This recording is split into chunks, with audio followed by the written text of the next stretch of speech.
তো সকালবেলায় উঠে ব্রাশ করছি, দেখছি তা দুজন লোক মাছ ধরছে।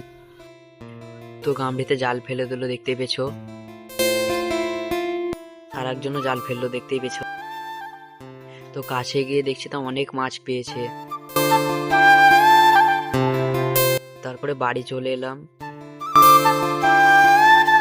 তো বাড়ি এসে চা খেয়েছিলাম, তখনই আমি ভাবছি কি আমিও মাছ ধরতে যাব। বন্ধুকে বললাম মাছ ধরতে যাবি, ও বলছে যাবে না। তাই আমি একাই চলে গেছি, দেখতে পেছো, মাঠের রাস্তাতে একা একা। ভাবলাম এই জায়গাটাতেই বসবো। ছিপটা ফেলেই দেখছি প্রথম টোপে মাছ লেগে গেছে, ট্যাংরা মাছ।